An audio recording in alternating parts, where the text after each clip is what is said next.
Hello friends, in this video we're discussing incidents in Europe, from the tragedy on the Vistula to the high-profile accident in Paris, the crash in Silesia, and so on.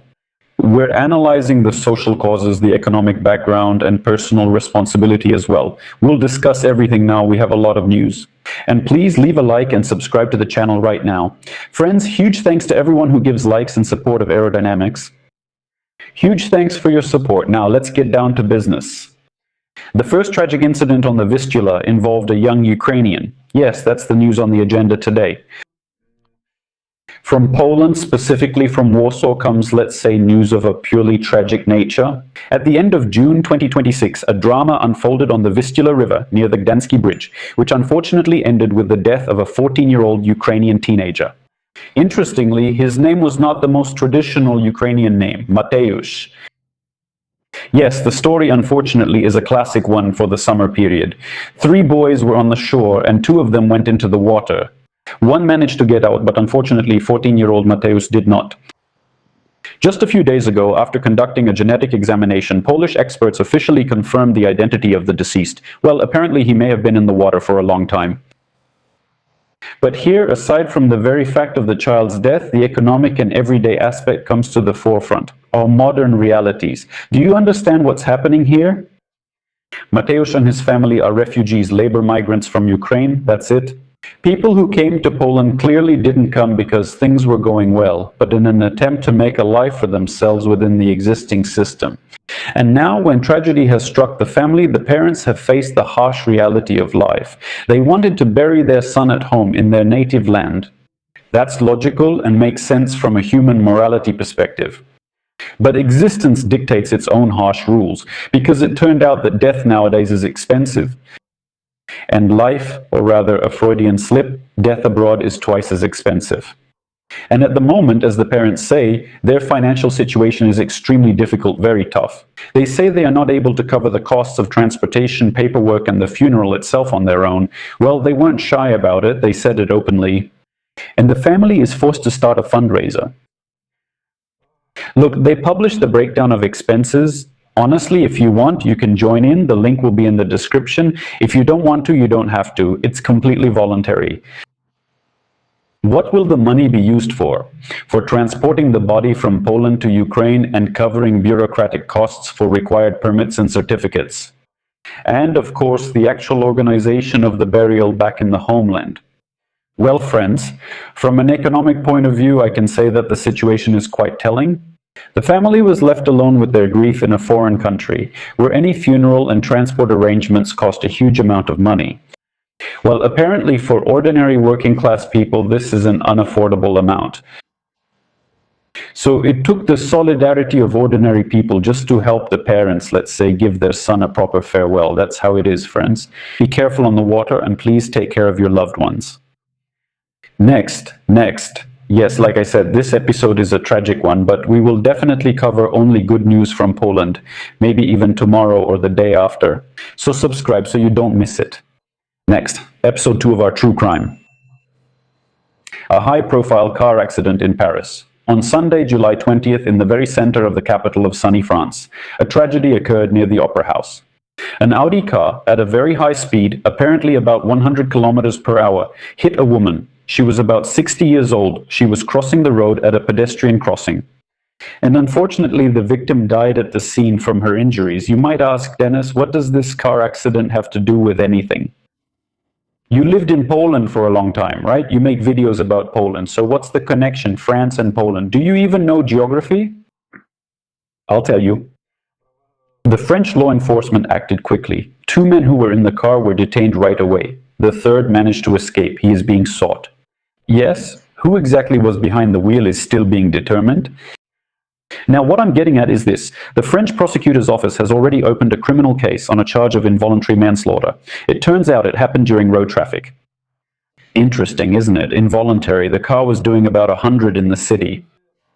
Added to this case are the deliberate violation of traffic rules, fleeing the scene of the accident, and also the prohibited substances found in the car.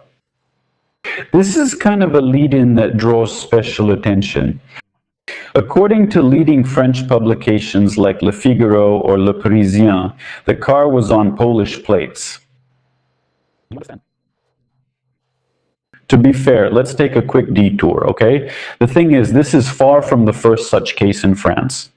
The local press openly writes about the existence of an entire scheme dictated by the laws of the single European market. In Poland, the cost of long-term rental and leasing of, well, some kind of high-speed premium cars is lower than in France. Moreover, using cars with foreign registration allows dishonest French drivers, or as you correctly write in the comments, drivers in general, to avoid penalty points and prompt checks by local tax and law enforcement authorities for a certain period of time. In the end, I'm not saying that there were Poles behind the wheel, right? There's simply an economic factor. The desire to save money and bypass national legislation regularly leads to serious consequences right on the road. Some Ukrainians don't update their driver's licenses, but I changed mine. I'm making a video on how to do it, especially for the old laminated ones. But some people use them because they think penalty points can't be added to them. In short, the investigation is ongoing. The Paris prosecutor's office is working. Stay safe and be careful on roads and at crosswalks. Next, the third episode, accident in Silesia. It happened on Tuesday last week. Silesia County. A major traffic accident was recorded on the section of the provincial road DW 948 near the village of Midzybrodzi-Ziwiecki. 3 vehicles of different classes were involved in the accident.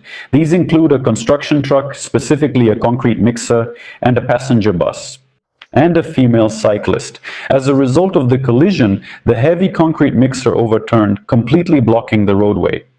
And it ended up hitting a woman, a 31-year-old lady who was riding a bicycle. Unfortunately, she died at the scene from her injuries. You see? Yes, at the end of the video we'll draw a very interesting conclusion, so watch until the end. I'm a bit sick, sorry for sniffling, hopefully you can't hear it on the mic. Emergency services arrived quickly at the scene, yes. 9 crews from the state and volunteer fire services. I'm always surprised when firefighters arrive, but there must be a logical reason. Ambulance crews and a medical helicopter also arrived. The cab of the truck was deformed. Rescuers had to use special hydraulic tools just to get the driver out of the cement mixer. Despite resuscitation efforts, they couldn't save his life. That's how it is, that's 2 dead. As for the bus driver and his passengers, according to preliminary information, no one was injured. Well, at least not physically. Of course, they're in shock. You just watched 2 people die before your eyes. Besides dealing with the aftermath of the collision, well, actually, they also had to clean up all sorts of technical fluids, and of course, engine oil. That was spilled too. In short, the police are working. The prosecutor's office is working. They're trying to figure out what actually happened. That's how it is, friends. By the way, it's really beautiful at that Żywicki lake. So if you get the chance, definitely come visit. In the summer, there are pedal boats, there are garages. It's really beautiful there. And even if you go there, don't forget what your favorite blogger tells you. Take care of yourselves and be extremely careful on the roads. Take it slow, take it easy. Why are you all in such a hurry, damn it? So we also have some news from the regions, from the really wild parts. This is Kuyavian-Pomeranian voivodeship. Another tragic incident on the water has been recorded. On the water, friends, yes, the count there has already surpassed 100. Those who died this year, well, just like that.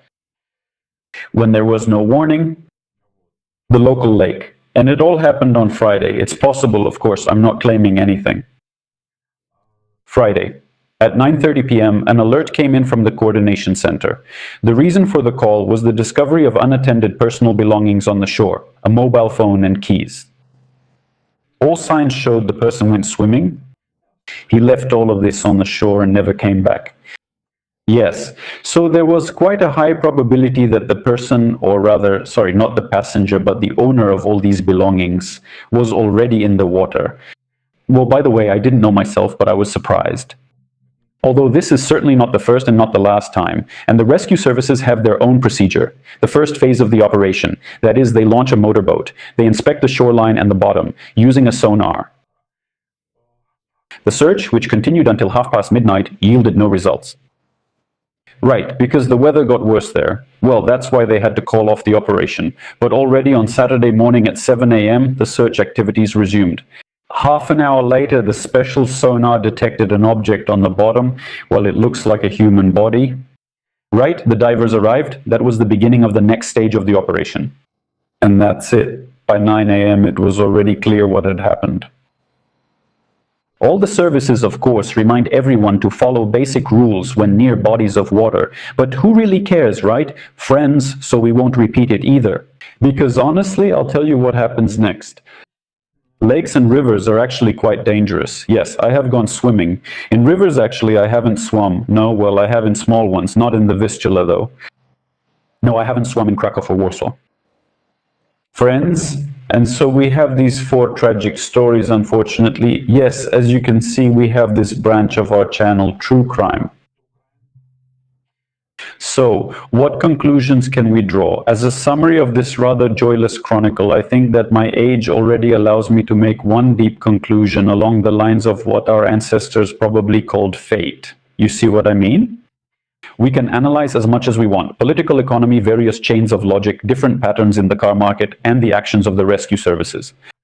But as you can see, when a critical moment comes, all these constructs fall apart, in my opinion.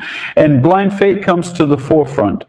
Because a 14-year-old boy by the river, a woman at a Paris crosswalk, a cyclist in Silesia.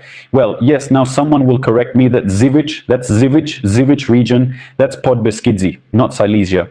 Well, okay, that's not the point. Let's get back to the topic. All these people lived with their own plans, hopes, and concerns, right up until the moment they came together at one point in time and space under tragic circumstances. It seemed to me they were already beyond human power to change. This, in my opinion, is the very fragility of existence that leaves any system powerless. The ancient Greeks used to say that you can't escape fate, and this chronicle, well, in my view, is a grim confirmation of that. Man proposes, but fate disposes. Write in the comments if you have a different opinion. Leave likes, write comments, be careful, and value every day of your life.